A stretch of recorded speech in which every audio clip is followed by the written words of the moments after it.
En cette fête de Pâques, l'évangile qui nous est proposé pour la fête de Pâques, c'est l'évangile où Marie-Madeleine se rend de bon matin au tombeau de Jésus. Et c'est là où elle va faire l'expérience de rencontrer Jésus ressuscité dans sa vie. Alors ce soir, en cette veillée pascale, on a pensé vous présenter cette page d'Évangile, mais plutôt que de la lire, nous allons la chanter.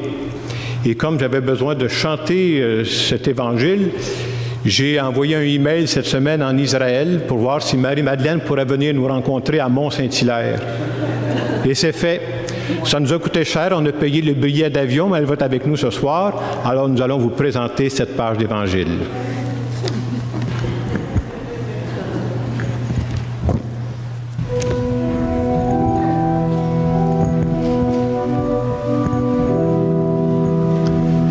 Pourquoi chanter, Marie-Madeleine, pourquoi chanter? Je suis allée au tombeau du Maître et quelqu'un a roulé la pierre.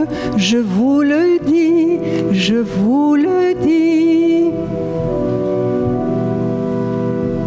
Et le tombeau, Marie-Madeleine, et le tombeau. J'y suis entrée, mais il était vide, et j'ai vu un ange splendide. J'ai tout compris, j'ai tout compris. Que disait-il, Marie-Madeleine, que disait-il? Il est vivant, celui que tu cherches, tu verras, ce n'est pas un rêve, il l'a promis, il l'a promis. Où est-il donc, Marie-Madeleine, où est-il donc? Près du jardin, je l'ai vu dans l'ombre, je vous jure, il est de ce monde, c'était bien lui, c'était bien lui. A-t-il parlé, Marie-Madeleine, a-t-il parlé? Il m'a bien dit, je pars vers le Père, mais avant, je veux voir mes frères, tous mes amis, tous mes amis. Qui te croira, Marie-Madeleine, qui te croira? Les gens diront, histoire de femme, mais voyez, je n'ai plus de larmes, et tout est dit, et tout est dit. Alléluia, chantait Madeleine, Alléluia. Alléluia, alléluia, alléluia, alléluia, Alléluia, Alléluia. Merci Marie-Madeleine. Ça m'a fait bien plaisir.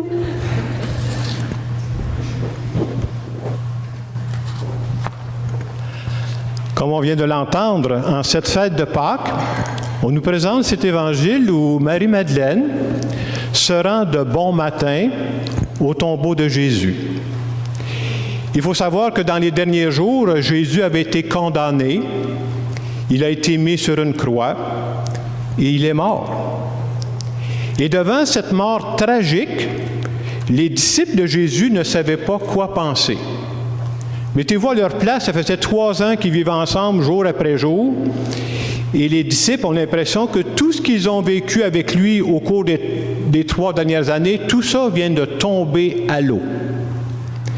Et dans ce contexte qu'on pourrait qualifier de déprimant au maximum, l'Évangile nous dit que Marie-Madeleine se rend au tombeau de Jésus de bon matin, alors qu'il fait encore, elle est dans les ténèbres.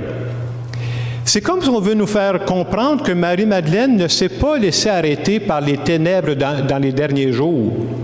Et c'est après avoir vécu cette nuit qu'elle va se rendre de bon matin, et c'est là qu'elle va faire l'expérience de rencontrer Jésus ressuscité dans sa vie.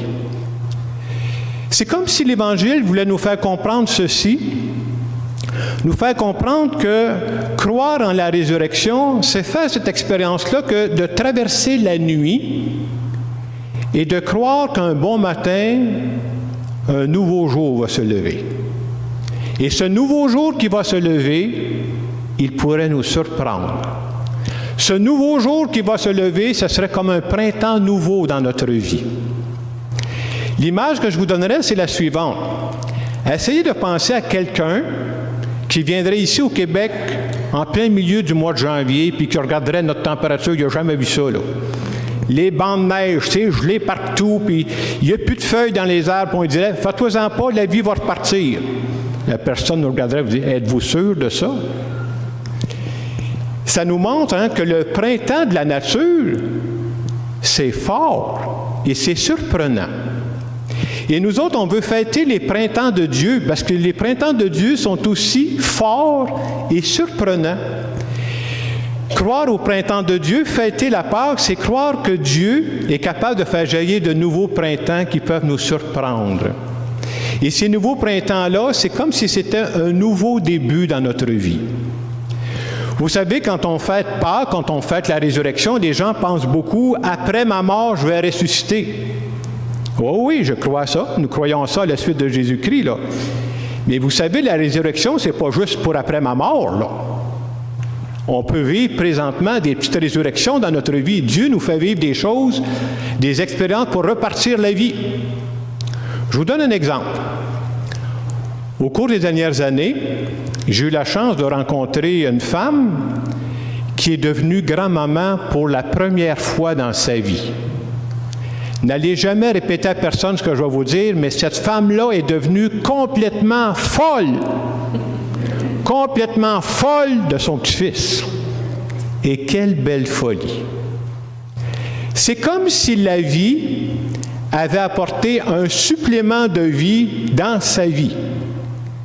Et on veut nous faire comprendre que justement, Dieu se sert des événements de notre vie pour nous amener un supplément de vie. Bien entendu, des gens pourraient me dire, puis je sais qu'il y a des gens qui peuvent douter, pourraient dire, ça change quoi de croire à Pâques? Ça change quoi de croire au printemps de Dieu, que Dieu peut faire jaillir du nouveau?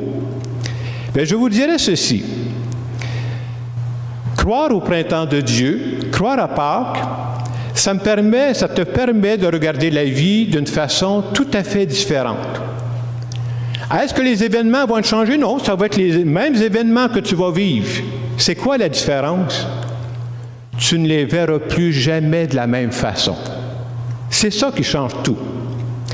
Ça change quoi de croire à Pâques? Ça change quoi de croire au printemps de Dieu quand ta blonde vient de te flusher? Quand ton chum vient de te flusher? Parce qu'à ce moment-là de ta vie, toi aussi, tu vas en vivre une grande période de noirceur, une grande nuit. Mais croire à Pâques, ça veut dire qu'après que tu auras traversé cette nuit de froidure dans ton cœur, tu pourras faire l'expérience que ce n'est pas la fin de ta vie, que Dieu va repartir ta vie, qu'il y a des pages nouvelles qui s'en viennent dans ta vie, et tu feras l'expérience que ce ne sera pas la fin de tout.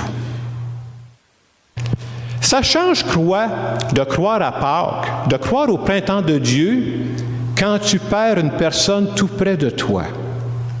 Ton père, ta mère, ton conjoint, ta conjointe, ou pire que ça, ton enfant. Ça change quoi de croire à Pâques? Bien entendu, quand tu vas vivre cette période-là dans ta vie, tu vas passer par une nuit de tristesse. Mais Dieu va te travailler dans cette période-là. Et si tu lui fais confiance, il va réchauffer ton cœur et il va te permettre de te rendre compte que les liens que tu avais avec cette personne chère à toi, là, ces liens-là ne sont pas morts. Ces liens-là sont transformés. Ça veut dire que tout ce que tu as vécu avec cette personne-là, ça fera partie de ta vie à jamais. Et c'est ça qui sera ta recherche, ta découverte. Et tu sauras qu'à ce moment-là que ton histoire, ce n'est pas la fin de ton histoire. Il y a quelque chose qui continue dans ta vie. Ça change quoi de croire à Pâques, de croire au printemps de Dieu, quand tu apprends que tu souffres d'une maladie importante? Bien entendu, quand je vais sortir du bureau du médecin, si jamais j'apprends ça, je ne cours pas après ça qui me dit que tu as le cancer ou quelque chose du genre, probablement que je ne sauterai pas au plafond, que je vais passer par une période ténébreuse dans ma vie. Mais en même temps, si je crois à cette fête de Pâques, je crois que Dieu va me faire vivre des choses spéciales dans ces moments-là. Et souvent, les gens me disent, vous savez, dans ces moments où on est les plus fragiles, c'est là qu'on découvre les personnes autour de nous qui nous aiment vraiment. Des gens qui sont prêts à faire n'importe quoi pour nous. Et à ce moment-là, on peut se rendre compte que ce n'est pas la fin de notre histoire. Ça change quoi de croire à Pâques, de croire au printemps de Dieu quand j'arriverai au dernier soir de ma vie? Je ne suis pas pressé, là. Mais probablement, quand j'arriverai au dernier soir de ma vie, probablement que moi, j'aurai plus de force. J'aurai plus d'énergie, j'aurai plus de gosse pour faire face à n'importe quoi. Et de croire à la fête de Pâques, ce sera de croire, alors que je suis le plus faible que j'ai jamais été dans ma vie, croire à Pâques, ça me permettra de croire que ma vie va basculer dans une dimension que je ne suis même pas capable d'imaginer présentement. Et ça me rappellera que ce ne sera pas la fin de mon histoire. Il y aura une suite à ça. Si Dieu était capable de ressusciter son Fils Jésus qui était mort depuis 3 jours, peut-être que Dieu est capable de ressusciter ton mariage qui est en train de se mourir, qui vivote présentement. Si Dieu était capable de ressusciter son Fils qui était mort, complètement mort depuis 3 jours, il est peut-être capable de relever ton défi dans ta job présentement où ça va très mal. Tu peux lui faire confiance aussi. Et si Dieu était capable de ressusciter son Fils qui était mort, il est capable de ressusciter un projet que tu avais dans ton cœur qui te passionnait. Mais avec le temps, tu l'as étouffé. Dieu est capable de repartir ça. Si Dieu a été capable de ressusciter son Fils qui était mort depuis 3 jours, je pense qu'il va être capable de ressusciter nos paroisses qui ont besoin d'une renaissance, qui ont besoin d'un renouveau. Et pour être capable de faire ça, on devra demeurer à l'écoute de son esprit, se laisser guider par son esprit, se laisser déranger par son esprit. Et là, on pourra voir quelle est la puissance de Dieu. En terminant cette homélie, en cette fête de Pâques, j'aimerais faire une petite prière en notre nom à tous.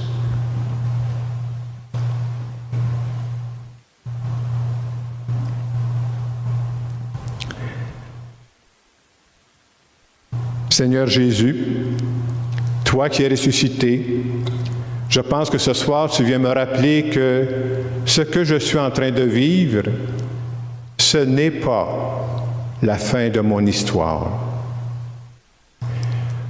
Avec toi dans ma vie, je crois qu'il y a plein de choses qui veulent revivre. Et par ta résurrection, tu m'invites moi aussi à ressusciter.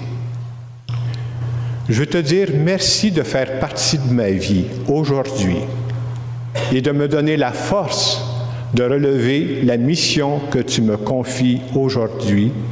Amen. Dans les quelques secondes qui vont suivre, si on ne veut pas que cette parole flotte juste dans les nuages, je pense que c'est une parole pour nous aujourd'hui. Chacun de nous peut se poser la question, dans quel aspect de ma vie présentement, là, j'aurais besoin d'un renouveau? Dans quel aspect de ma vie j'aurais besoin de vivre une sorte de renaissance? Et est-ce que je crois que ce Dieu qui est vivant aujourd'hui veut m'aider à vivre cette renaissance? Je vous laisse quelques instants pour en parler avec Dieu.